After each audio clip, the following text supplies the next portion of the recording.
नमस्ते बच्चों।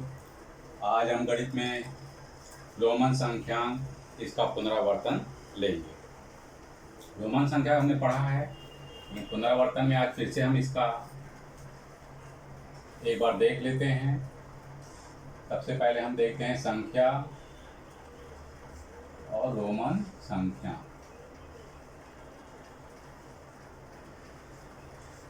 हम इसमें देखेंगे 1 से 20 तक।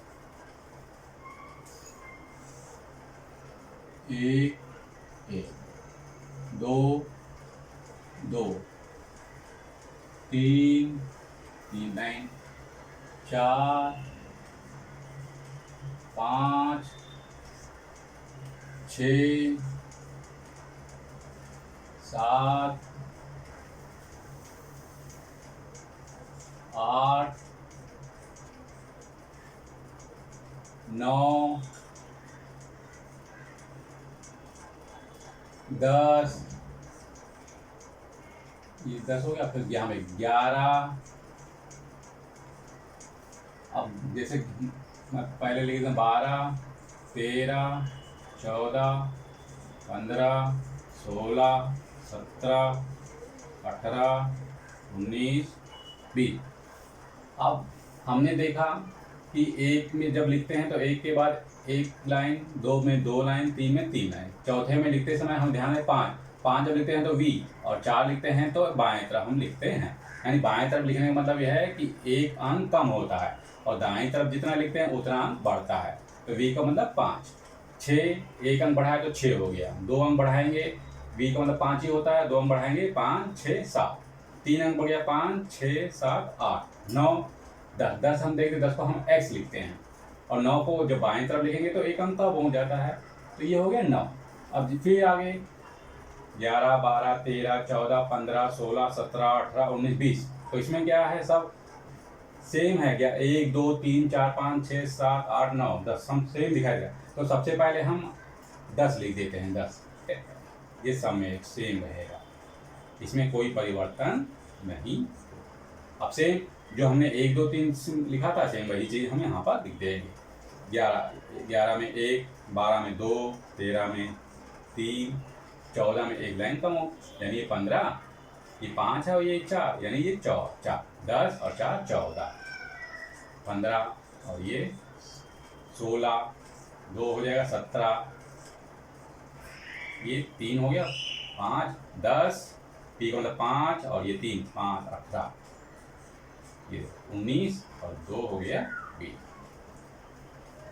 इस प्रकार हम 21 भी लिख सकते हैं। 21 में सेम 21 22 लिखेंगे, फिर ये 2x हमेशा रहेगा सब में, और लास्ट में सेम यही चीज़ 1 2 3 है, उसके आगे हम बताते जाएंगे। फिर वो 21 22 23 24 25 26 27 28 29 और 30 हो जाएगा। अब कुछ चीज़ें से हम ध्यान देते हैं। 50 100 500 1000। 50 को हम लिखते हैं L, 100 को हम लिखते हैं C, 500 को हम लिखते हैं D और 1000 को हम लिखते हैं M। तो ये रोमन संख्यांक है और इसको हम जो है 1 से 20 तक हमने ये लिखा, और 50 को L के रूप में लिखते हैं, 100 को C के रूप में, 500 D के और 1000 को M के रूप में लिखते हैं। परीक्षा में दिया गया रहेगा कि आपको संख्या दिया है जैसे 18 20 12 8, मतलब इस संख्या को हमें रोमन संख्यांक के रूप में लिखना है। अगर हमने इसको अच्छे से याद किया है तो हमें तकलीफ नहीं होगी।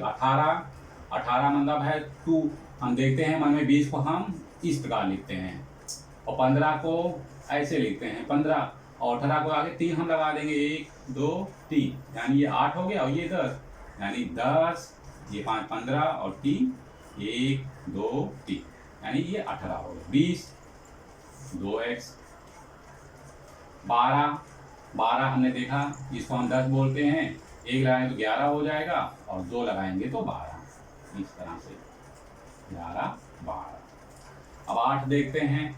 8 हमने देखा ही है कि ये 5 है, अगर उसके आगे 1 6 हो जाएगा, एक और लगाएंगे तो 7, अगर 3 लाइन लगाएंगे तो 8 हो जाएगा। तो इसको हम 5 6 7 और ये 8, यानी इस प्रकार हम 8 को लिखेंगे। तो ये है रोमन संख्यांक। इस प्रकार रोमन संख्यांक हम अगर 1 से 20 तक याद कर लेंगे, और परीक्षा में भी 1 से 20 तक ही अधिकतर पूछा जाता है। और कभी कभी ये भी पूछा जाता है कि